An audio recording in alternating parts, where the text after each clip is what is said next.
আসসালামু আলাইকুম। বাঙালি রান্না বান্নার আরও একটি নতুন পর্বে আপনাদের সবাইকে স্বাগত। আজকের পর্বে তৈরি করে দেখাবো ম্যাঙ্গো সুইস রোল কেকের রেসিপি। আশা করছি রেসিপিটা আপনাদের সকলের কাছে ভালো লাগবে।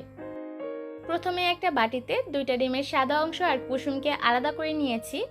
এবার একটা ইলেকট্রিক বিটারের সাহায্যে ডিমের সাদা অংশটাকে ফোমে পরিণত করতে হবে। 2-3 মিনিট বিট করার পর যখন দেখবেন ডিমের সাদা অংশটা এরকম একটু ফোমি হয়ে এসেছে, তখন ঠিক সেই পর্যায়ের মধ্যে দিয়ে দিব 3 টেবিল চামচ চিনি। চিনি দিয়ে দেওয়া হয়ে গেলে আরও 2-3 মিনিটের মতো বিট করে নিচ্ছি, যতক্ষণ না পর্যন্ত চিনিটা একদম গলে যায় আর সেই সাথে ডিমের মেলাংটাও একদম ক্রিমি টেক্সচারে চলে আসে। আরও 3 মিনিট বিট করে নেওয়ার পর আমি এর মধ্যে দিয়ে দিলাম ডিমের কুসুমগুলা। আর শুরু থেকে শেষ পর্যন্ত আমি বিটারের কাঁটাটাকে মিডিয়াম স্পিডে রেখেছি। ডিমের কুসুম দিয়ে দেওয়া হয়ে গেলে আরও 1 মিনিটের মতো বিট করে নিব। এর মধ্যে কিন্তু ডিমের মিশ্রণটা অনেকটা ক্রিমি টেক্সচারে চলে এসেছে আর ঠিক এই পর্যায়ে বিট করে নেওয়া বন্ধ করতে হবে। আর এর মধ্যে আমি দিয়ে দিব 1/4 কাপ ময়দা আর সেই সাথে দিব আধা চা চামচ বেকিং পাউডার। ময়দাটাকে আমি একেবারে দিব না, অল্প অল্প করে দিব। একটা স্প্যাচুলার সাহায্যে ডিমের ফোমের সাথে মিশিয়ে নিব। আর এই পর্যায়ে একটু আলতো হাতে ডিমের ফোমের সাথে ময়দাকে মিশিয়ে নিতে হবে, তা না হলে কিন্তু ডিমের ফোমটা নষ্ট হয়ে যাবে আর কেকটা পারফেক্টভাবে তৈরি হবে না। এর মধ্যে কিন্তু ডিমের ফোমের সাথে ময়দা ভালোভাবে মেশানো হয়ে গেছে। এবার এর মধ্যে আমি দিয়ে দিব পাকা আমের পিউরি। আজকের রেসিপির জন্য আমাদের প্রয়োজন পড়বে 2 টেবিল চামচ পাকা আমের পিউরি। আর এই পিউরিটা আপনারা চাইলে হাত দিয়ে পাকা আম চটকেও তৈরি করে নিতে পারেন, আবার চাইলে আম টুকরা করে ব্লেন্ডারে নিয়ে তারপরে পিউরিগুলো তৈরি করে নিতে পারেন। এবার আলতো হাতে সব কিছুকে আরও একবার মিশিয়ে দিচ্ছি। আর মেশানো হয়ে গেলে ডিমের এই মিশ্রণটাকে একটা প্যানের মধ্যে ঢেলে নিব।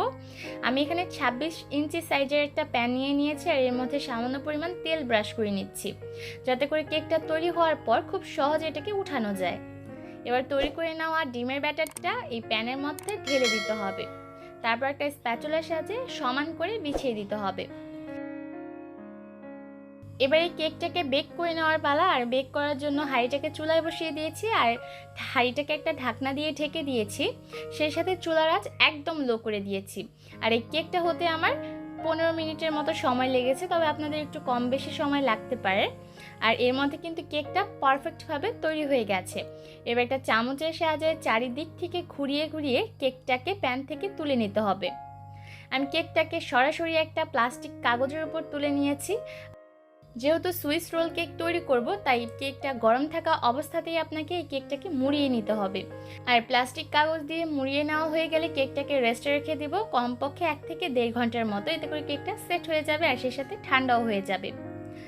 কেকটা কিন্তু এই পর্যায়ে পুরোপুরি ঠান্ডা হয়ে গেছে। এবার এর মধ্যে আমি দিয়ে দিচ্ছি হুইপড ক্রিম। আমি ভিভো হুইপড ক্রিম ব্যবহার করছি আর কিভাবে এটা তৈরি করতে হয় তার ভিডিও কিন্তু আমার চ্যানেলে অলরেডি আপলোড করা আছে।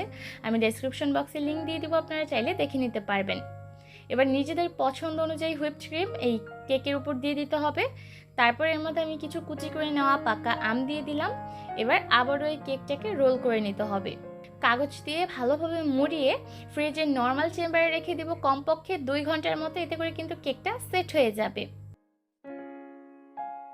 2 ঘন্টা পর আমি কেকটাকে নর্মাল ফ্রিজ থেকে বের করে নিয়েছি। এবার একটু কেটে দেখিয়ে দিচ্ছি এটা কতটা পারফেক্ট হয়েছে। বাড়িতে অবশ্যই পাকা আম দিয়ে দারুণ মজার এই সুইস রোল কেকটা তৈরি করবেন।